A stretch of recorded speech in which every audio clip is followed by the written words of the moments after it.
Okay, good morning friends. నేను మీ Phaneeshwar sir, senior economy faculty from Kanishka IAS study circle. My dear friends, మన కనిష్క నుంచి 12th ఫిబ్రవరి 2022న group 1కు సంబంధించినటువంటి demo అన్నటువంటి దాన్ని మనం కండక్ట్ చేస్తున్నాం. సో ఆ రోజు నుంచి గ్రూప్ 1 క్లాసెస్ కూడా మనం ఆఫ్లైన్లో కండక్ట్ చేయడం అన్నటువంటిది జరుగుతుంది. మరి ఈరోజు ఈ క్లాస్లో చూస్తే అసలు గ్రూప్ 1 ప్రిపరేషన్ ఏంటి, గ్రూప్ 1లో ఎకానమీ పేపర్ 4 అయినటువంటి ఎకానమీని ఏ విధంగా చదవాలి అన్నటువంటిది. ఇక స్ట్రాటజీలు చెప్పి అన్ని ఛానల్స్లో మీకు విని విసిగెత్తిపోయింది. ఇప్పుడు స్ట్రాటజీలు కాదు, నేను ఖచ్చితంగా సిలబస్ని ఎక్స్ప్లెయిన్ చేస్తూ ప్రతి చాప్టర్ నుంచి ఎన్ని ప్రశ్నలు వచ్చాయి, ఏ సంవత్సరంలో ఎన్ని ప్రశ్నలు వచ్చాయి అన్నటువంటి అంశాన్ని నేను మీతో ఈరోజు డిస్కస్ చేస్తున్నా. ఇది కంటిన్యూషన్గా జరుగుతుంటుంది, ప్రతి చాప్టర్లో వచ్చినప్పటి నుండి కూడా జరుగుతుంటుంది. ఇక్కడ మీరు గ్రూప్ 1 గురించి కొన్ని విషయాలు తెలుసుకోవాలి. మన గ్రూప్ 1 ప్యాటర్న్ ఎలా ఉండేది? సో 2008కి బిఫోర్ ఒక విధంగా ఉండేటువంటి ప్యాటర్న్, 2008కి ముందు చూసినట్లయితే ఆప్షన్ సబ్జెక్ట్ ఉండేటువంటిది, 2000 ముందుకి ఆప్షన్ సబ్జెక్ట్ ఉండేటువంటిది, 2008 నుంచి ఇప్పుడు ఉండేటువంటి జిఎస్ మోడ్ అంటున్నారంటే ఇప్పుడు ఉండేటువంటి పేపర్ 1, పేపర్ 2, పేపర్ 3, పేపర్ 4 అన్నటువంటిది వచ్చింది.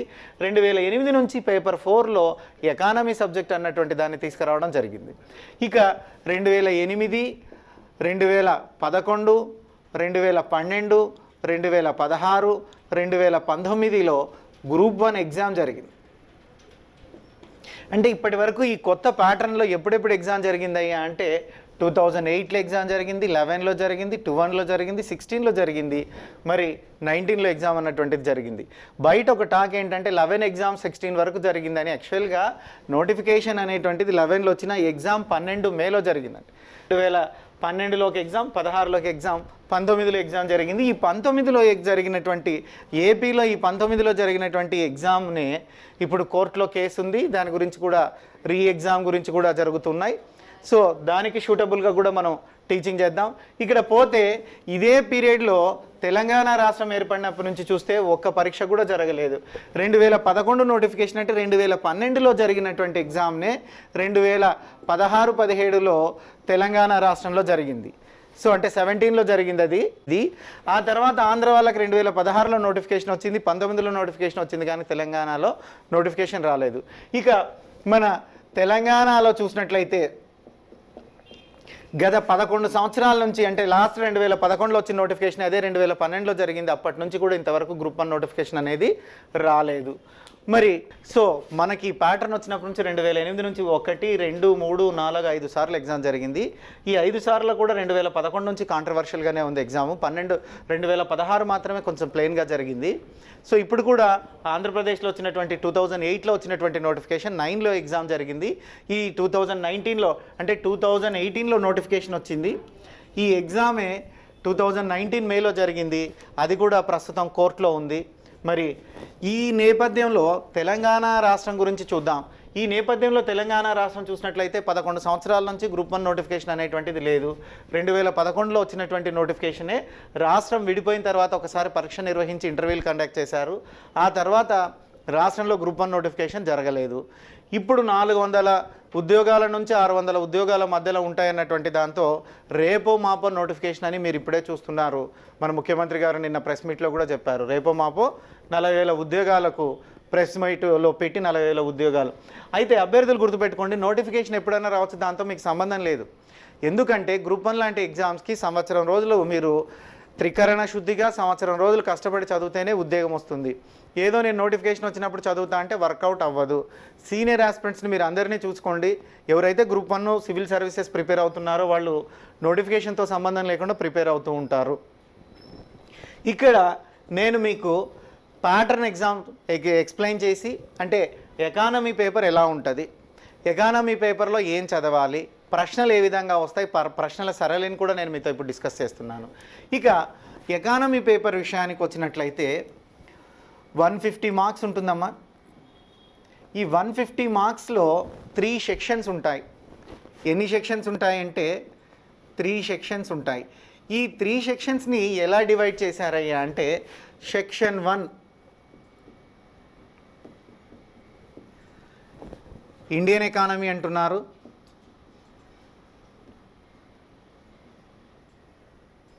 ఈ ఇండియన్ ఎకానమీ 50 మార్కులు ఉంటాయండి. ఇండియన్ ఎకానమీకి ఎన్ని మార్కులు ఉంటాయంటే 50 మార్కులు ఉంటాయి.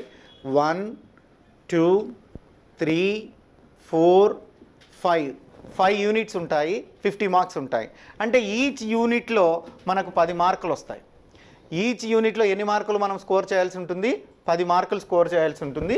5 యూనిట్లు కలిపి 50 మార్కులు వస్తాయి. ఇక్కడ ఒక 10, ఇక్కడ ఒక 10, ఇక్కడ ఒక 10, ఇక్కడ ఒక 10, మొత్తం 5 10లు కలిపి 50 వస్తాయి. ఇది ఇండియన్ ఎకానమీ పార్ట్. సెక్షన్ 2లో చూసినట్లయితే తెలంగాణ ఆర్థిక వ్యవస్థలు అన్నారు. సెక్షన్ 2ని చూసినట్లయితే క్లియర్గా తెలంగాణ ఆర్థిక వ్యవస్థలు అన్నారు. దీన్ని మనం టీఎస్ ఎకానమీగా చెప్పుకుంటున్నాం. ఇక్కడ కూడా 50 marks is the same 1 2 3 4 and 5. So ఇక్కడ కూడా అంటే ఎక్కడ కూడా ఏ చాప్టర్ మనం మిస్ చేయడానికి వీలు లేదు. ప్రతి చాప్టర్ నుంచి 10 మార్కులు ఖచ్చితంగా వస్తాయి.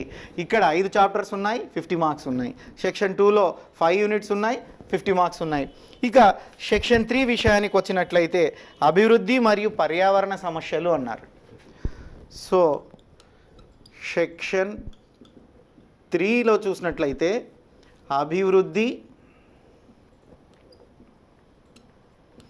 మరియు పర్యావరణ సమస్యలు.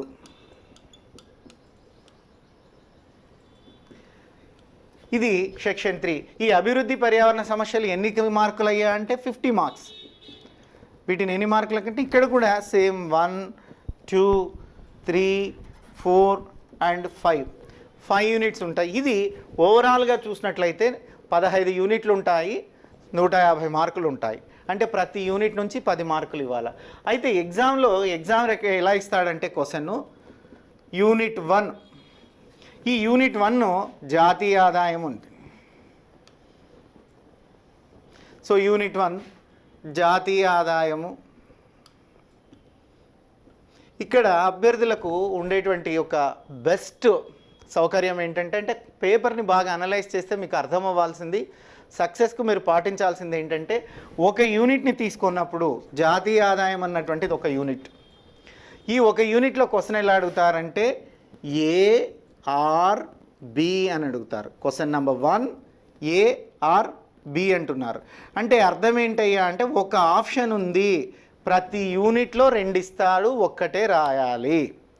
యూనిట్కి ఒకటే రాయాలి. అంటే ఇక్కడ జాతీయ ఆదాయంలో క్వశ్చన్ నెంబర్ 1 ARB అంటున్నాడు. అంటే మీరు ఏనన్నా రాసుకునే అవకాశం ఉంది, బీనన్నా రాసుకునేటువంటి అవకాశం ఉంది. కానీ ఖచ్చితంగా ఇక్కడ నుంచి కేవలం యూనిట్ 1లో నుంచి మాత్రమే రాయాలి.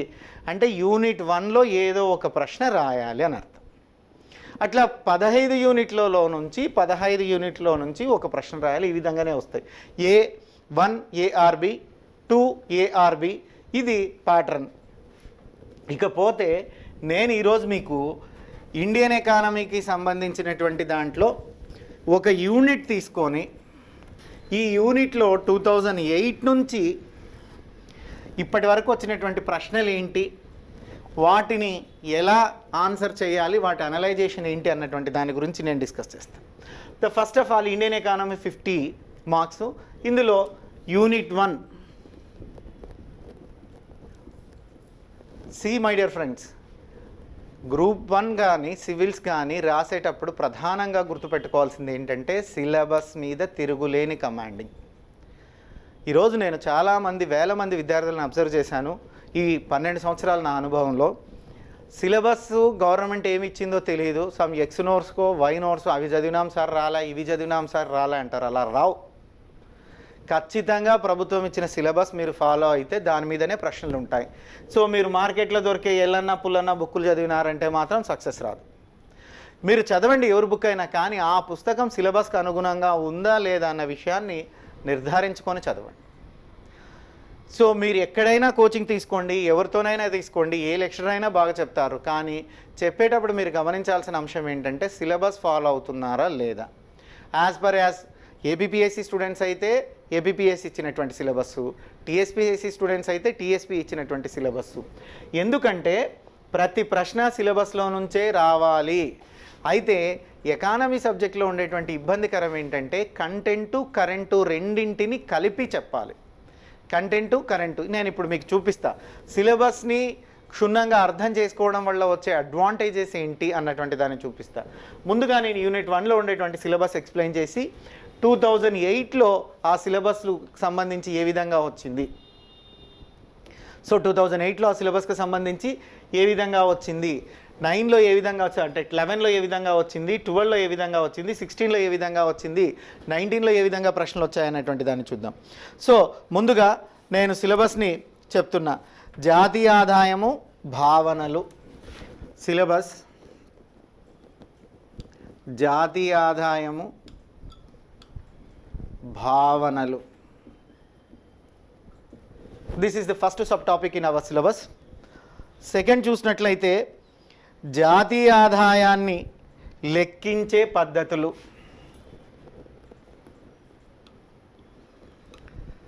జాతీయ ఆదాయాన్ని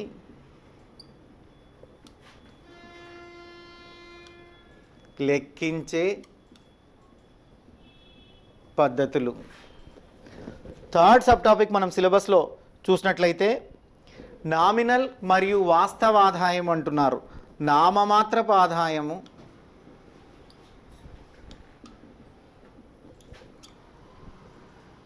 ఆదాయము మరియు వాస్తవ ఆదాయము. Fourth sub topic in our syllabus భారత ఆర్థిక వ్యవస్థ నిర్మాణము మరియు వృద్ధి. భారత ఆర్థిక వ్యవస్థ నిర్మాణము మరియు వృద్ధి. అనదర్ నెక్స్ట్ సబ్ టాపిక్ చూసినట్లయితే భారత జాతీయ ఆదాయంలో రంగాల వారి ధోరణులు. భారత జాతీయ ఆదాయంలో రంగాల వారి ధోరణులు. సి మై డియర్ ఫ్రెండ్స్, నేను మీకు ఎందుకు ఇది ఈ విధంగా రాసి చూపిస్తున్నాను అంటే, ఇప్పుడు నేను ప్రీవియస్ క్వశ్చన్ పేపర్స్ డిస్కస్ చేస్తున్నా. క్వశ్చన్ని ఎట్లా గెస్ చేయాలి, క్వశ్చన్ ఎక్కడి నుంచి వస్తుంది, ఏం మనం చదవాలి, ఏం చదివితే స్కోర్ వస్తుంది అన్నటువంటిది ఇక్కడ మీకు నేను చెప్పబోతున్నా. ముందుగా మీరు గుర్తుపెట్టుకోవాల్సింది ఏంటంటే, సటన్ యూనిట్లో, ఈ యూనిట్లో 1, 2, 3, 4, 5 సబ్ టాపిక్స్ ఉన్నాయండి. సో గుర్తుపెట్టుకోండి, ద జెన్యూన్ ప్రిపరేషన్ ఏంటంటే 5 సబ్ టాపిక్స్ చదవడం, 5 సబ్ టాపిక్స్ మీద క్వశ్చన్స్ అని మనం ఎలా ఆన్సర్ చేయాలన్నటువంటి విషయాన్ని నేర్చుకోవడం. అయితే కొన్నిసార్లు ఎగ్జామ్కు ఇంకొక స్ట్రాటజీ ఫాలో అవుతారండి. ఆ స్ట్రాటజీ ఏంటి, వాటి పరిస్థితులు ఏంటి అనేటువంటి దాని గురించి నేను మీకు ఇప్పుడు డిస్కస్ చేస్తా. ఈ 5 సబ్ టాపిక్ల్లో ఖచ్చితంగా నేను చెప్తున్నా, 4 సబ్ టాపిక్లు నేర్చుకుంటే మనకు క్వశ్చన్లో ఏ ఆర్ బి వెసులుబాటు ఉంది. కాబట్టి మీరు ఒక సబ్ టాపిక్ స్కిప్ చేసేటువంటి అవకాశం ఉంది. అయితే ఇక్కడ ఖచ్చితంగా ఒక్కొక్క సబ్ టాపిక్ నుంచి ఒక క్వశ్చన్ మాత్రమే రావాలన్న నియమం ఏమీ లేదు. అంటే ఇప్పుడు భావనల మీద, సో జాతీయ ఆదాయం భావనల మీద ఒకటే ప్రశ్న అడగాలని రూల్ ఎక్కడ లేదు. సమ్ టైమ్స్ ఎగ్జామినర్ దీని మీదనే 2 ప్రశ్నలు అడగవచ్చు. మనకేముందంటే ఇది క్వశ్చన్ పేపర్లో 1A ఆర్ బి అని ఇస్తాడు. ఇక్కడ 1Aలో జాతీయ ఆదాయం భావనల మీద అడగొచ్చు, జాతీయ ఆదాయాన్ని లెక్కించే పద్ధతుల మీద అడగొచ్చు, నామమాత్రపు ఆదాయం అన్న అడగొచ్చు. అయితే ఇవన్నీ కాన్సెప్ట్స్ మీరు నేర్చుకోవాలి. భావనలు ఏంటి, భావనల మీద ఒక క్వశ్చన్ గ్యారంటీ 100% ఇట్స్ ఛాలెంజ్. ఎందుకంటే వాడు సిలబస్లో భావనలు అన్నాడు కాబట్టి ఇక్కడ కాన్సెప్ట్స్ ఉంటే కాన్సెప్ట్స్ మీద ఒక క్వశ్చన్ అడుగుతాడు. భావనల మీద మనం క్వశ్చన్ గెస్ చేయొచ్చు. తర్వాత లెక్కించే పద్ధతులు, సో నామమాత్రపు ఆదాయం, జాతి, అంటే ప్రతిదీ తీసుకుంటే ఇక్కడ ఉండేటువంటి దాంట్లో 5లో తీసుకుంటే మీరు 4 పర్ఫెక్ట్ అయినారంటే క్వశ్చన్ మిస్ అవ్వదు. సో ఇంకా ఎగ్జామ్లో అయితే మీరు 3, అంటే ఎగ్జామ్ ముందు చెప్తా మీకు ఇంకొన్ని వేల లాజిక్స్ ఉన్నాయి, ఇందులో ఎలా గెస్ చేయాలి. 100% ఇక్కడ మనం సీరియస్గా చదవాలంటే ఖచ్చితంగా కాన్సెప్ట్స్ నుంచి ఒక క్వశ్చన్ వస్తుంది. భారతదేశ జాతీయ ఆదాయం రంగాల వారి యొక్క ధోరణులు. అంటే ఈ భారతదేశ జాతీయ ఆదాయం రంగాల వారిగా ధోరణులు, ఈ టాపిక్ కరెంట్ రిలేటెడ్. అంటే ప్రశ్న ఒక కంటెంట్ మీద అడుగుతాడు, ఒక కరెంట్ మీద అడుగుతాడు. ఖచ్చితంగా రెండింటిని కలిపి ఎవడైతే ప్రాక్టీస్ చేస్తాడో ఆ విద్యార్థికి సక్సెస్ వస్తుంది. నేను ఇప్పుడు ప్రాక్టికల్గా 2008వ సంవత్సరంలో వచ్చినటువంటి క్వశ్చన్ పేపర్లోని క్వశ్చన్స్ చూపిస్తున్నా. ఇక్కడ రాస్తాను. 2008వ సంవత్సరంలో అప్పుడు యూనిటరీ ఆంధ్రప్రదేశ్లో ఇచ్చినటువంటి గ్రూప్ 1 క్వశ్చన్ పేపర్లోని క్వశ్చన్ని మీతో నేను ఇప్పుడు డిస్కస్ చేస్తున్నా. సో ఇక్కడ చూసినట్లయితే 2008లో చాలా సింపుల్ క్వశ్చన్స్ అడిగారు, ట్విస్టింగ్ ఏమీ లేదు, ప్లెయిన్గా ఉంది. మీ కాన్ఫిడెన్స్ లెవెల్స్ పెరగడం కొరకే నేను ఫస్ట్ ఆ క్వశ్చన్ తీసుకున్నాను. ఇక్కడ నేను ప్రతి క్వశ్చన్ను మీతో డిస్కస్ చేస్తా, మీరు ఖచ్చితంగా సిలబస్ను గమనించండి, సిలబస్లో నుంచే వచ్చి ఉంటుంది. సో 2008లో ఇచ్చినటువంటి క్వశ్చన్ నెంబర్ 1A చెప్తున్నానమ్మా, ఎందుకంటే క్వశ్చన్ ఏ ఆర్ బి అనేటువంటి ప్యాటర్న్లో ఉంటుంది కాబట్టి క్వశ్చన్ ఏ చెప్తున్నా. క్వశ్చన్ ఏ ఏముందయ్యా అంటే, జాతీయ ఆదాయాన్ని కొలవడానికి ఉపయోగించే వివిధ పద్ధతులను వ్రాయండి. జాతీయ ఆదాయాన్ని కొలవడానికి ఉపయోగించే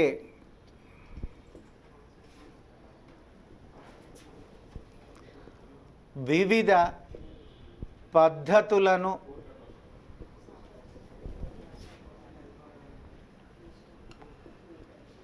వ్రాయండి.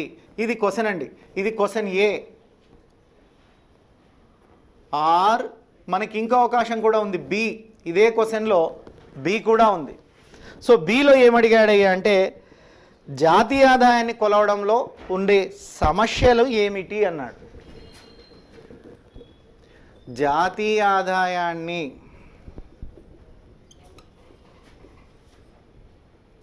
కొలవడంలో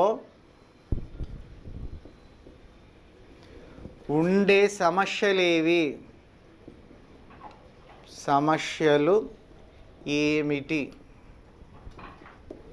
సి మై డియర్ ఫ్రెండ్స్, ఇది 2008, ఇప్పుడు మనం 22లో ఉన్నాం. అంటే దాదాపుగా గడిచినటువంటి 14 సంవత్సరాల కిందట వచ్చినటువంటి క్వశ్చన్ పేపర్ గురించి మనం మాట్లాడుతున్నాం. సో ఆ రోజు క్వశ్చన్ ట్విస్టింగ్ లేదు, చాలా ప్లెయిన్గా ఉంది, ఈజీగా ఉంది. కానీ సంవత్సరాలు పెరిగే కొద్దీ, స్టూడెంట్స్ ఐక్యూ పెరిగే కొద్దీ క్వశ్చన్లో మార్పులు వస్తున్నాయి.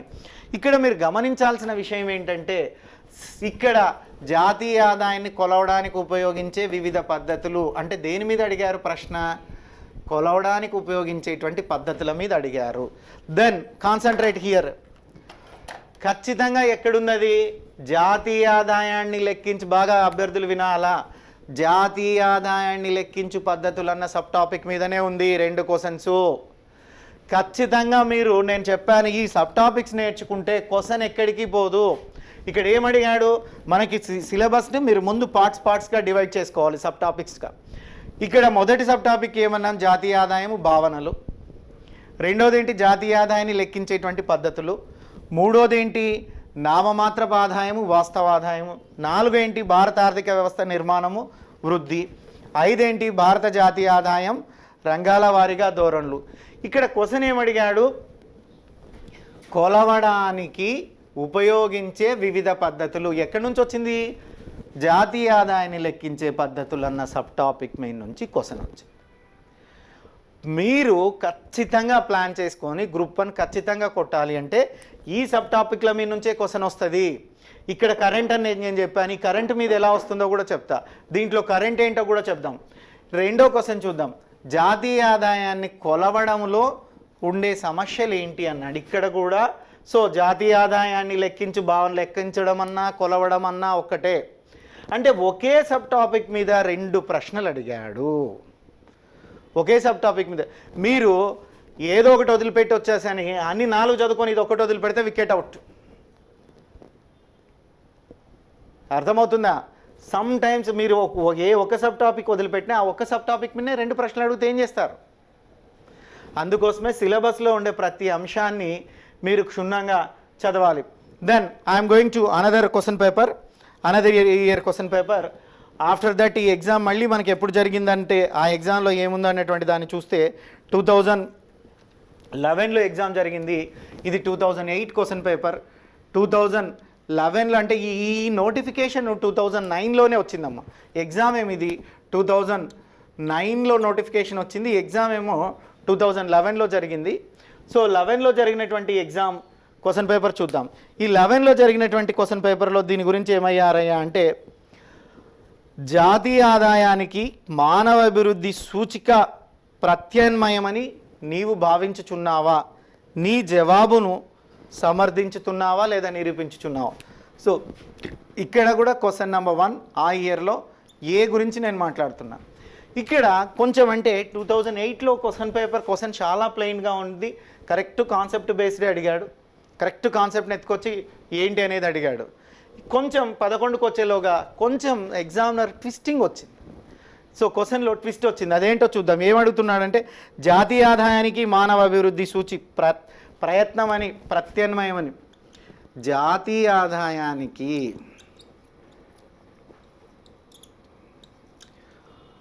మానవాభివృద్ధి సూచి ప్రత్యామ్నాయమని నీవు భావించుచున్నావా.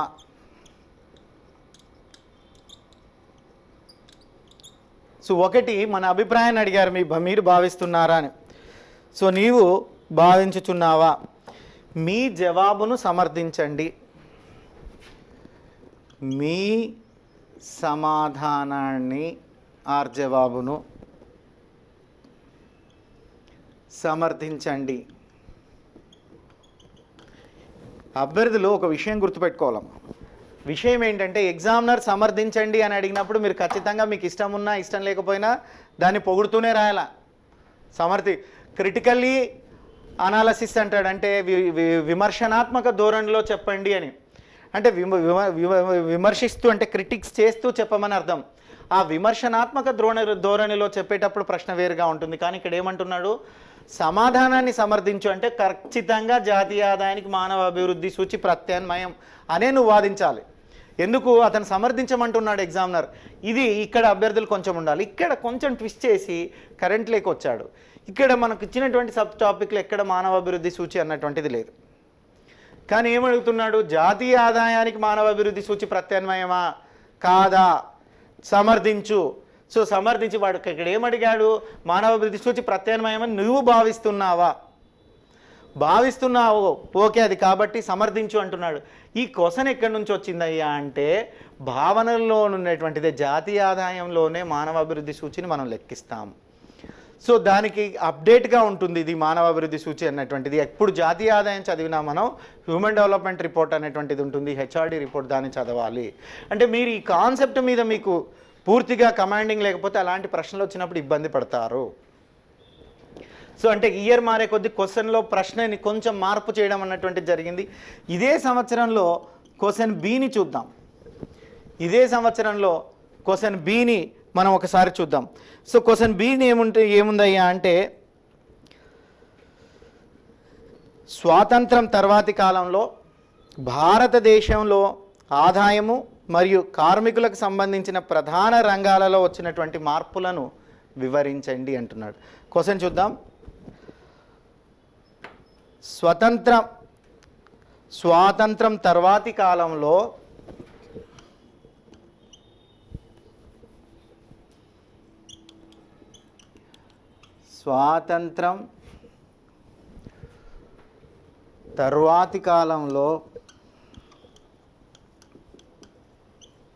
అంటే ఆఫ్టర్ ఇండిపెండెన్స్ అనే దాని అర్థం.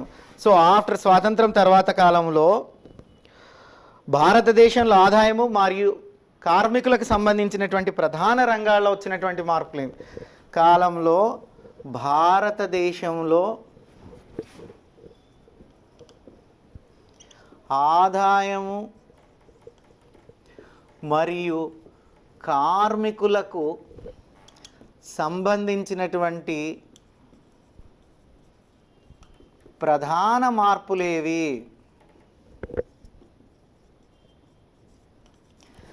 It is totally analysed question. So first year 2008లో బాగానే ఉన్నాయి, డైరెక్ట్ సబ్ టాపిక్ నుంచి వచ్చాయి. ఇక్కడికి వచ్చే లోపల క్వశ్చన్ మారుతుంది. క్వశ్చన్లను అంటే ఈ క్వశ్చన్ ఎక్కడి నుంచి వచ్చిందయ్యా అంటే మొత్తం జాతీయ ఆదాయం అన్నటువంటిది 1900 అంటే స్వతంత్రం పూర్వం నుంచి ప్రజెంట్ ఉండేంత వరకు అనలైజ్ చేయమంటున్నాడు. చేసిన తర్వాత వచ్చిన ఏమంటున్నాడు, స్వాతంత్రం తర్వాత కాలంలో అంటే 1950 నుంచి మనం తీసుకుంటున్నాం. 1947లో మనకి ఇండిపెండెన్స్ వచ్చింది. 1950 నుంచి మనం రిపబ్లికన్ అయ్యాం. అప్పటి నుండి ప్రణాళికాయుత ఆర్థిక వ్యవస్థను అనుసరిస్తున్నాం. ఆనాటి నుంచి ఈనాటి వరకు భారతదేశంలో వచ్చినటువంటి ఆదాయం మార్పుని, ఆదాయము కార్మికుల్లో సంబంధించినటువంటి మార్పు చేర్పులను చూడండి, వాటిని వివరించండి అంటున్నాడు. సో వెరీ సో ఇంపార్టెంట్ ఇది. అంటే ఇక్కడ నువ్వు ఇవన్నీ నేర్చుకునే వీటన్నిటిని కలిపి చెప్పాల్సినటువంటి అవసరం ఉంది.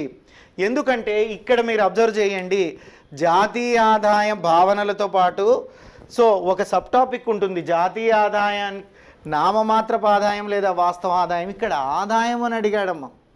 సో భారతదేశంలో వచ్చినటువంటి ఆదాయం అంటే ఇక్కడ నుంచి అడిగాడు. ఇక్కడ మీకు ఇక్కడ కాన్సెప్ట్ చదివేటప్పుడు నామమాత్రపు ఆదాయం అంటే ఏంటి, వాస్తవ ఆదాయం అంటే ఏంటి, సో 1950లో ఎంత ఆదాయం వచ్చింది, 50 నుంచి 80 వరకు ఉండేటువంటి ఆదాయం ఎంత, మొదటి 30 సంవత్సరాలు ఎంత ఉంది, ఆ తర్వాత 20 సంవత్సరాలు ఎంత ఉందని మీరు నేర్చుకుంటారు కాన్సెప్ట్లో. వాటి మీద క్వశ్చన్ అడిగాడు. అదేవిధంగా కార్మికులు ఏ విధంగా మారుతున్నారు అన్నటువంటి దాని మీద అడిగారు. అంటే ఈ విధంగా ప్రతి ప్రశ్నను మనం చూసినట్లయితే, ఇక ప్రతి అంశాన్ని మనం డిస్కస్ చేసినట్లయితే ఖచ్చితంగా సిలబస్లో నుంచే అడుగుతాడు. చూడండి, ఈ క్వశ్చన్ కూడా సిలబస్లో నుంచి అడిగాడు. సో నామమాత్రపు ఆదాయం అంటే ఏంటి, వాస్తవ ఆదాయం అంటే ఏంటి అని సిలబస్లో మెన్షన్ చేశాడు.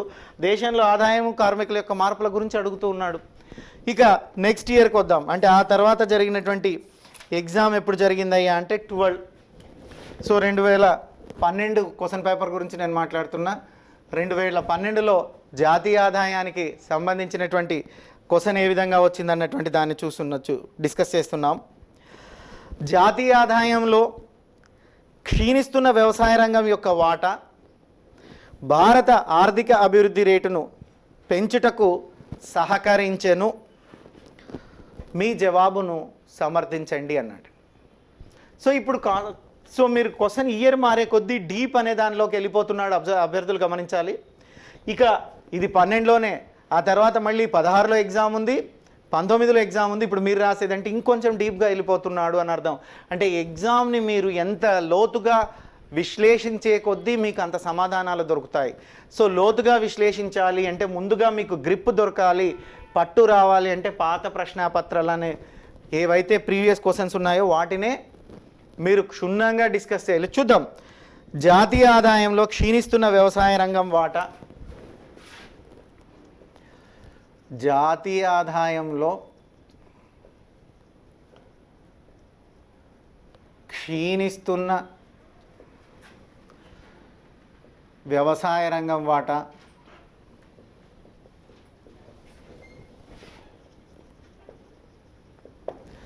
సో అంటే ఇక్కడ వ్యవసాయ రంగం క్షీణిస్తున్నదని అతనే చెప్తున్నాడు. జాతీయ ఆదాయంలో క్షీణిస్తున్న వ్యవసాయ రంగం వాటా భారతదేశ ఆర్థిక వృద్ధి రేటును పెంచుటకు సహకరించును. వాటా భారతదేశ ఆర్థిక వృద్ధి రేటును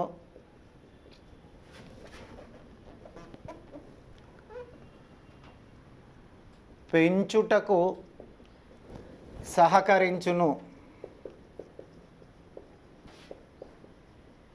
సమర్థించండి.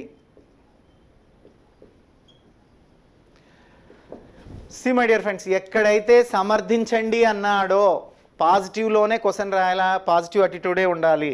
అంటే ఇక్కడ ఏంటి, జాతీయ ఆదాయంలో క్షీణిస్తున్న వ్యవసాయ రంగం వాటా. ముందు జాతీయ ఆదాయం డెఫినేషన్ రాస్తాం. జాతీయ ఆదాయంలో ఎలా రాస్తాం, రంగాల వారీగా జీడిపిలో రోల్ చూస్తాం. అంటే వ్యవసాయ రంగం ఎంత వచ్చింది, అదేవిధంగా సేవల రంగం ఎంత వచ్చింది, పారిశ్రామిక రంగం అది కూడా ఎప్పటి నుంచి చూస్తాం, 50 నుంచి చూస్తాం. ఎందుకంటే క్షీణిస్తుంది అని చెప్పాలి అంటే 1950లో ఎంత ఉంది, 1980లో ఎంత ఉంది, సో 2020లో ఎంత ఉంది, 2022లో ఎంత ఉంది చెప్పుకుంటూ రావాలి. అప్పుడే అది క్షీణిస్తుంది అని మనం నిరూపించగలుగుతాం. ఈ విధంగా ఇయర్ బై ఇయర్ చెప్తూ అది క్షీణిస్తుంది. మరి అది క్షీణించడం వల్ల భారతదేశ ఆర్థిక వృద్ధి రేటు పెరుగుతుందా అతనే అడిగాడు. వ్యవసాయ రంగం క్షీణించి రంగంలో వాటా భారత ఆర్థిక వృద్ధి రేటును పెంచునా. సో పెంచుటను సహకరించును సమర్థించు అంటున్నాడు. అంటే అతను క్లియర్గా చెప్తున్నాడు, సో వృద్ధి రేటును పెంచడానికి సహకరిస్తుంది. ఎట్లా సహకరిస్తుంది అనేది మనం రాయాలి. సో సహకరిస్తుంది సమర్థించమంటే ఎట్లా అన్నటువంటి దాన్ని మనం సమర్థిస్తూ సమర్థనాత్మక ధోరణిలో రాసినప్పుడే పాసిబిలిటీ ఉంటుంది. మరి ఇదే ఎగ్జామ్లో ఇది క్వశ్చన్ నెంబర్ ఏ అయితే 12లో బి క్వశ్చన్ని మీకు నేను పరిచయం చేస్తాను. సో బి క్వశ్చన్ ఏముందయ్యా అంటే, గత 2 దశాబ్దాలలో భారతదేశ మానవాభివృద్ధి సూచి తక్కువ స్థాయిలో ఉండుటకు కారణాలను విశదీకరించండి. గత 2 దశాబ్దాలలో భారతదేశంలో మానవాభివృద్ధి సూచి లేదా భారతదేశం మానవాభివృద్ధి సూచిలో తక్కువగా ఉండడానికి కారణాలు, సూచిలో తక్కువ స్థాయిలో ఉండుటకు కారణాలను, తక్కువ స్థాయిలో ఉండుటకు కారణాలను విశ్లేషించండి. So this is the question. See my dear friends, గత 2 దశాబ్దాల్లో అంటే గడిచినటువంటి 20 సంవత్సరాల ఈ మానవాభివృద్ధి సూచి వచ్చిందే 1990 నుంచి వచ్చింది. 1991, 92 నుంచి క్యాలిక్యులేట్ చేస్తున్నారు కాబట్టి వాడు గడిచినటువంటి 2 దశాబ్దాలలో అన్నాడు. సో ఎప్పుడు క్వశ్చన్ వచ్చింది, ఎప్పుడు 2012లో కాబట్టి అంటే last 20 years we are comparing to the 20 years. అక్కడ ఉండేటువంటిది మానవాభివృద్ధి సూచి తక్కువగా ఉండడానికి కారణాలు మీరు బాగా గమనించినట్లయితే, ఇక్కడ అబ్జర్వ్ చేసినట్లయితే 2 దశాబ్దాలలో దేశంలో వచ్చినటువంటి మానవాభివృద్ధి సూచి. సో దీని మీద మళ్ళీ ప్రశ్న అడిగాడు. ఇక్కడికి రండి, ఇక్కడ ఎక్కడో మానవాభివృద్ధి సూచి మీద క్వశ్చన్ అడిగాడు. మానవాభివృద్ధి సూచి అంటే ప్రతి ఇయర్లో మానవాభివృద్ధి సూచి మీద ప్రశ్న పడుతూ ఉంది. సో మీరు పాత ప్రశ్నల నుంచి ఏం నేర్చుకోవాలయ్యా అంటే, ఎగ్జామినర్ ఎక్కడుంటున్నాడు. సో 11లో అడిగాడు, అగైన్ మళ్ళీ జరిగినటువంటి 12లో కూడా మానవాభివృద్ధి సూచి మీద ఒక క్వశ్చన్ అడిగాడు. ఇక్కడ ఏమడిగాడు, మానవాభివృద్ధి సూచి ప్రత్యామ్నాయమా జాతీయ ఆదాయానికి అడిగాడు. ఇక్కడ ఏమడిగాడు, మానవాభివృద్ధి సూచి తక్కువగా ఉండడానికి కారణాలను అడిగాడు. అంటే ఏదో ఒక విధంగా ఈ జాతీయ ఆదాయం అనేటువంటి కాన్సెప్ట్లో అది భాగంగా ఉంది. సో ఆ కాన్సెప్ట్లో భాగంగా ఉంది కాబట్టి మనం దాన్ని విశ్లేషణాత్మక ధోరణి గుర్తుపెట్టుకోండి. చాలామంది ఒక మోటివ్లో ఉన్నారు, సార్ ఒక 100 క్వశ్చన్లు నేర్చుకుంటే సరిపోతుందా, గ్రూప్ 1 వస్తుందా, ప్రతి చాప్టర్లో ప్రతి సబ్జెక్టుకు 100 నేర్చుకుంటే చాలా, 150 నేర్చుకుంటే చాలా అంటున్నారు. అది తప్పండి. కాన్సెప్ట్ నేర్చుకోండి. కాన్సెప్ట్లో పాత పేపర్లను విశ్లేషిస్తే ఎక్కడ ఎక్కువగా అడుగుతున్నాడు ఇది ఆయువు పట్టండి. జనరల్గా మేము క్వశ్చన్స్ గెస్ట్ చేసినప్పుడు మేము చెప్పుకుంటుంటాం, నా దాంట్లో నుంచి ఇన్ని క్వశ్చన్లు వచ్చాయి, నేను గెస్ట్ చేసి నా నోట్స్లో నుంచి 15 క్వశ్చన్లు వచ్చాయి, 25 క్వశ్చన్లు వచ్చాయి, 30 క్వశ్చన్లు నా నోట్స్ నుంచే వచ్చాయని చెప్పుకుంటుంటాం. అది మాకు ఎలా సాధ్యం? ఏమీ లేదు, సిలబస్ని అనలైజ్ చేసి నేషనల్ మానవాభివృద్ధి సూచి మీద 2 సార్లు క్వశ్చన్ వచ్చింది. మనం సెట్ చేసేటప్పుడు మానవాభివృద్ధి సూచి మీద మీకు ఒక 4 క్వశ్చన్లు రాపిస్తాం. అదేవిధంగా చూసినప్పుడు కొలవడానికి వచ్చేటువంటి పద్ధతుల మీద ప్రశ్న అడిగారు, దాని మీద కొన్ని క్వశ్చన్స్ మీతో ప్రాక్టీస్ చేపిస్తాం. అదేవిధంగా చూసినట్లయితే జాతీయ రంగాల వారి వాటా, దాని మీద కొన్ని, అంటే ఇక్కడ ఇచ్చినటువంటి ప్రతి సబ్ టాపిక్ మీద మీకు 1 or 2 క్వశ్చన్స్ ప్రాక్టీస్ చేపిస్తాం. అదే ట్రైనింగ్. సో గ్రూప్ 1 యొక్క కోచింగ్ ఏంటయ్యా అంటే, ఉండే సబ్ టాపిక్స్లో ప్రశ్నలు ఏ విధంగా అడుగుతారు, దానికి మీరు ఏ విధంగా సమాధానం రాయాలా, ఏ విధంగా గెస్ చేయాలా అన్నటువంటిదే మనం ఇక్కడ తర్ఫీదు ఇస్తున్నాం. సో మై డియర్ ఫ్రెండ్స్, గుర్తుపెట్టుకోండి, 12th February 2022 నుంచి గ్రూప్ 1 మెయిన్స్ ఎకానమీ క్లాస్ నేను స్టార్ట్ చేస్తున్నాను. మన కనిష్క ఇన్స్టిట్యూట్లోనే ఆఫ్లైన్ మోడ్లో స్టార్ట్ అవుతుంటుంది. సో కాలయాపన మీనవేషాలు లెక్కించే వాళ్ళ గురించి నేను ఆలోచించదలుచుకోలేదు. నోటిఫికేషన్ ఎప్పుడు వస్తుంది ఏమనేటువంటిది మీరు మాకన్నా ఎక్కువగా డిబేట్లు అవి పెట్టుకొని చర్చించుకుంటారు. ఖచ్చితంగా 1 or 2 monthsలో తెలంగాణలో నోటిఫికేషన్ వస్తుంది. అదేవిధంగా ఏపీలో పాత ఎగ్జాము కోర్టులో ఉంది, దాని పరిస్థితి నాకైతే తెలియదు. కానీ చాలామంది రీ ఎగ్జామ్ అని మాకు ఫోన్లు చేస్తూ ఉన్నారు, సార్ రీ ఎగ్జామ్ జరుగుతుందా లేదా అని మాకు ఫోన్ చేస్తున్నారు. మీరైతే ప్రిపేర్ అవ్వండి, జరిగితే ఎగ్జామ్ రాస్తారు, లేకపోతే నెక్స్ట్ ఎగ్జామ్ రాస్తారు. మరి ఇలా ప్రతిరోజు నేను యాక్చువల్గా ఇంకా మీకు 16 క్వశ్చన్ గురించి చెప్పాలి, 12 వరకే వచ్చింది, 16 ఆ తర్వాత 19 క్వశ్చన్ చెప్తే ఈ చాప్టర్ గురించి పూర్తిగా ప్రీవియస్ క్వశ్చన్స్ అన్నీ మనం చెప్పినట్టు అవుతుంది. అయితే 19 క్వశ్చన్ లైవ్లోనే చెప్తాను. 19కి సంబంధించిందంటే మనం సో 12వ తేదీ ఫిబ్రవరి 12న పెట్టుకున్నటువంటి డెమో క్లాస్లోనే వాటి గురించి నేను డిస్కస్ చేస్తాను. ప్రతిరోజు మా ఛానల్ని మీరు అబ్జర్వ్ చేస్తూ ఉండండి. సో మరి ఇదే విధంగా ప్రతిరోజు మా ఛానల్ని అబ్జర్వ్ చేస్తూ ఉండండి. ప్రతిరోజు ఒక యూనిట్ని తీసుకొని ఆ యూనిట్లో ఎన్ని ప్రశ్నలు వస్తున్నాయి, ఏ విధంగా వాటిని గెస్ చేయాలా, ఏ విధంగా ఇక్కడ మనం ఇన్ని సో 3 ఇయర్ సంవత్సరాలని చూసినట్లయితే 1, 2, 3 సబ్ టాపిక్స్ల మీదే క్వశ్చన్ అడిగారు. 3 సబ్ టాపిక్స్ మీదనే క్వశ్చన్స్ అడగడం అన్నటువంటిది జరిగింది. ఇది అంటే నేను మీకు ఇంకా 2 పేపర్స్ ఉన్నాయి, వాటన్నిటిని కూడా విశ్లేషిస్తాను. సో గుర్తుపెట్టుకోండి. సో కనిష్క అనేది 2008వ సంవత్సరంలో జరిగినటువంటి గ్రూప్ 1లోనే అత్యధిక ఫలితాలు సాధించినటువంటి ఇన్స్టిట్యూషన్. ఆ రోజు నుంచి ఈ రోజు వరకు గ్రూప్ 1 మెయిన్స్లో మనమే ఆధిక్యతతో ఉన్నాం. అనేక మంది మన దగ్గర నుంచి గ్రూప్ 1 ఆఫీసర్స్ అయ్యారు. అందులో మీరు కూడా భాగం కావాలని కోరుకుంటున్నాం. So we will meet 12th February 22. Thank you friends. మీ ఫణీశ్వర్ సార్.